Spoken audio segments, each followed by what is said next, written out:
Alright, so we're back. We've finished all of the little quests on Korthos Village and in Korthos Wilderness area. We are now starting the final quest for the starting area. Before we do that though, I need to go back, I should say, and get a new hireling because mine expired. So I'll pick up another dryad, buy. Alright, and back out to the wilderness area. So enter. Now Ingram, this guy here, now has a aura above his head. Well met. Sends word to strike crippling blow. Alright. So what's the plan? Brother Amalgam will relay you to Hayton. Travel southeast, so it's telling us to travel back up to the top of the island where we were before. So we'll say okay. We still got the Slayer Rare Encounter Explorers. You can go ahead and summon your hireling here. I'm going to lock these shards and move them to my second bag for right now. Alright, so we're going to go ahead and move all the way to the other side of the island. Now we still have 3 explorers left, so we'll get those 3 and we'll check that last rare one more time before we head into Misery's Peak. So we're going to run all the way across the island, slaying whoever we come across on the way. Now the next Slayer goal is 200.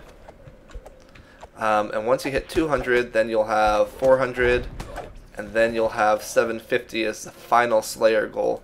So theoretically, you could come out here and you could just slay things for quite a while, and it might be worth it on like a second life or a third life where it takes a lot more experience to level a character. But on your first life, you get plenty of experience just by doing your regular set of quests and whatever you get on your journey through wilderness areas. So you probably don't need to sit there and do that unless you want to, of course. Alright, so we'll move up around here.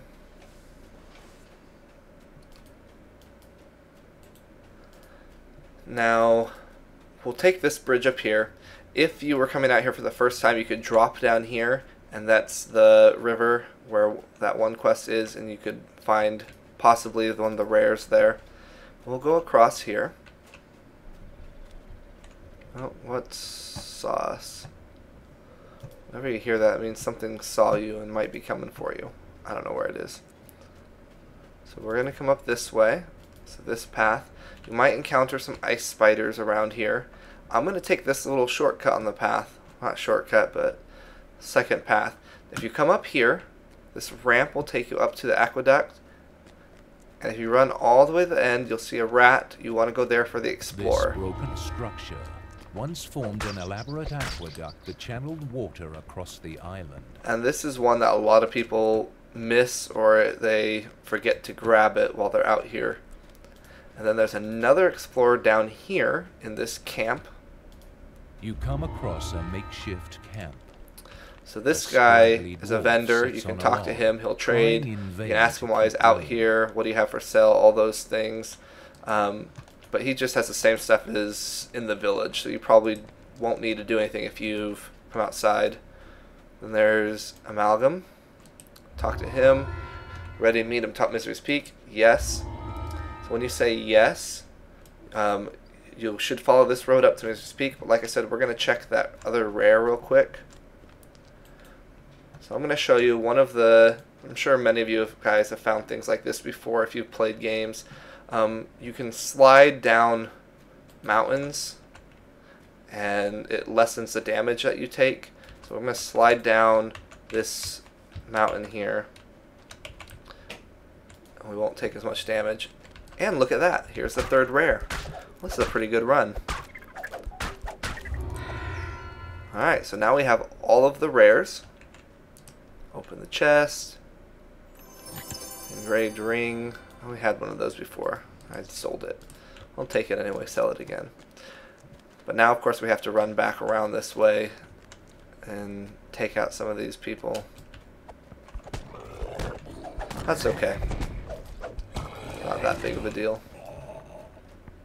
You can always just run and ignore them and just keep running past them, but on a normal difficulty level, they're not difficult to beat.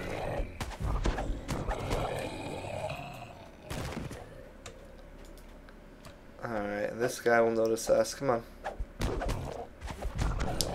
I will say, if you can, try to avoid getting into this fight, just because we don't need to take on a bunch of people if we don't have to. Yeah, they missed us.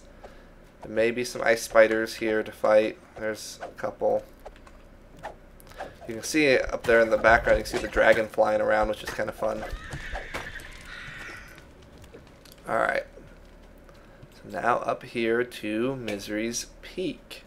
And that will be the last explorer for the island as well. Usually all the quest entrances are explorers, if you have any quest entrances out in a wilderness area. Alright, moving up. And final explorer. A bone-chilling There we breeze go. emanates from the mouth of Misery's Peak. So, this is our first level 2 quest, you can see, and it says duration long. So this is a longer quest than the other ones we've done. So we're going to go ahead and enter. And as I said, this might be a two-parter. We'll see how long it takes.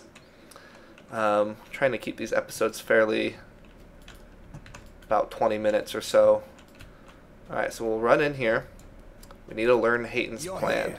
Come, there isn't much time. Probably remember these guys from the intro quest. Talk to Lars. Ah, you made it. I believe you have acquainted with my associates. They will be right hand that draws the enemy out. You will be the left hand that inserts the dagger into the mind flayer's back. Metaphorically speaking, of course. So, you can talk to him to learn more about the plan, talk about the mind flayer, or you can say, let's do it. I'll figure out the plan on the way. I always go with that just because I want to get started. But, you know, if you want to learn more about what the plan is, you can talk to him. So they charge in on the other side, keeping the dragon busy. And we go in this way to try to sneak around the outside. Now to find this quarry mine sunder artifact. Now there's a mind flayer which is controlling the dragon. Mind flayer is a scion that has psychic powers, mind control, things like that. But they use a crystal to be able to focus their power to control something as powerful as a dragon. So our job is to find the crystal and destroy it. So I'm just going to run through and kill everything I encounter. On normal difficulty, as I've said and as you've seen, these quests are not particularly challenging. You won't start running into that sort of challenge until you get to some of the mid-level stuff, where you're going to want to start finding parties beyond just your hireling. We're just going to keep running through, killing everything we encounter. Now, this quest is worth quite a bit of XP. You can see down there it's worth 2,400 without, well, I guess that's with some of the bonuses, but I mean, with some of the bonuses it can be worth quite a bit more. Especially if you do it on an elite difficulty, it can be worth a lot of XP. And so that's why it's important, if it's your second, third life, where it takes more experience, to come back and do all these quests again on the harder difficulties. And if it's your second or third life, you'll actually have them available on the harder difficulties to start with.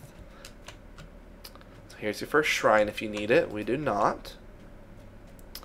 Now you'll come across these quite often. These are buttons that we can't get to until we break and kill all the zombies or monsters or whatever around it. Then the shield goes away, we hit it, it knocks out that shield, and we can proceed. Alright, now we enter the large cavern. Or maybe I should say the first large cavern. If you're in a party of several people, this would be a good place to split up and try to cover more ground in here. Since, of course, it's only me and my hireling, we're not going to be able to do that. but we come up and around this pillar. Oh, what was that? Come up and around the pillar after killing these guys that chase after you. And this takes you up to the second level of the room. And up here, I should probably point it out before we get too far up, the door over here has 3 gems, or 2 gems, so we've got to find the 2 levers that are going to open that door. So moving up.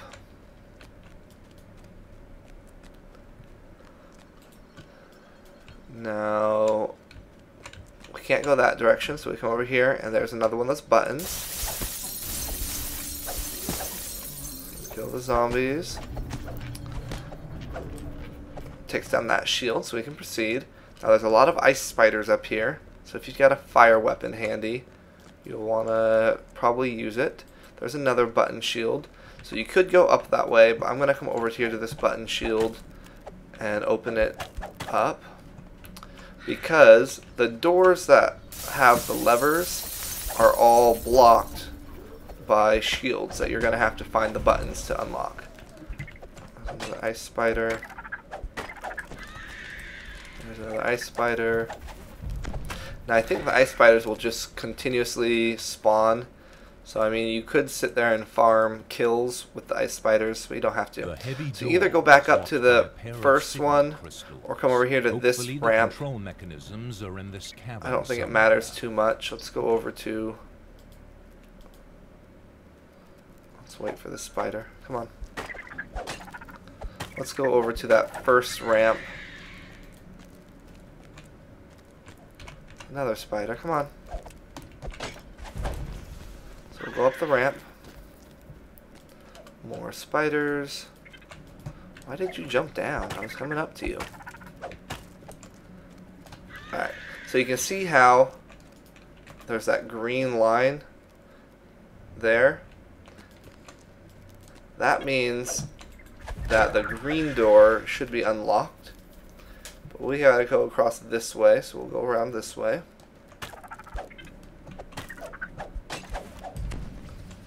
Alright, here's another one of our fancy buttons.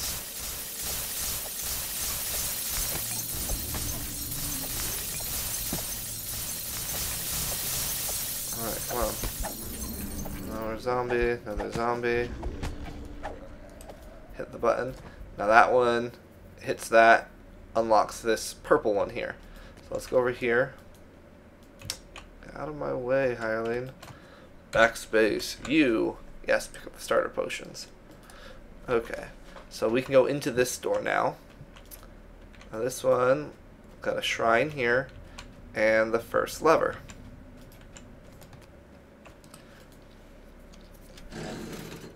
Alright, so the first lever. Come back out. We'll continue up the ramp this way.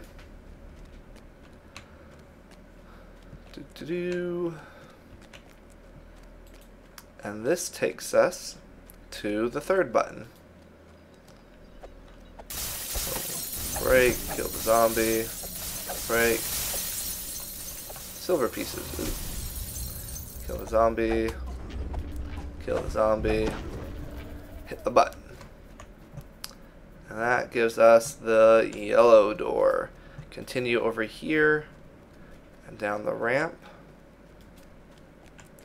Now right below us is the yellow door. You can see the light. So you can drop down to it, or you can go around and go around this ramp here. That takes us nowhere. So we'll go around to this yellow one.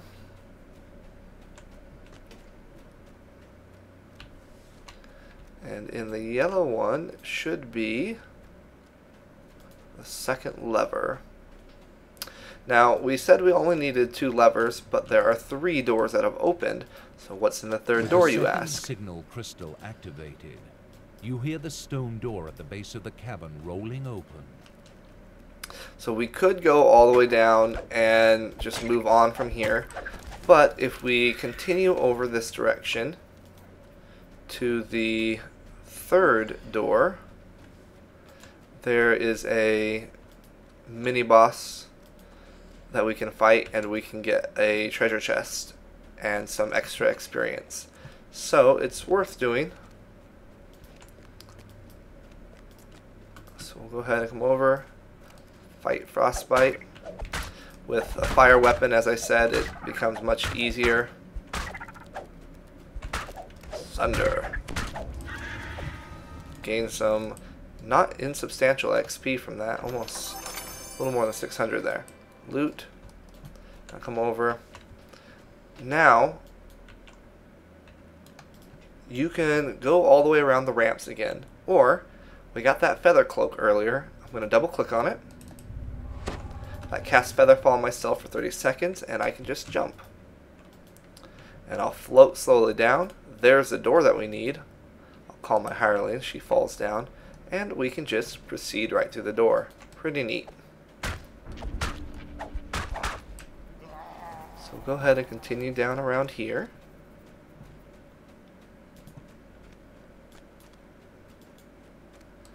Take out this ghoul. Oh, there's another ghoul. There's my Featherfall's worn off. So if you look back in your inventory, see it has 0 now. So in order to get that charge back, we would have to rest. Jump down, jump down. Alright, moving forward. A couple more ghouls here. Couple more ghouls, couple more ghouls. Come on, ghouls. Alright. So, this takes us to another door with a lever. So that's it for part 1. We're going to finish up the quests here with part 2. So make sure you stay tuned and watch that next.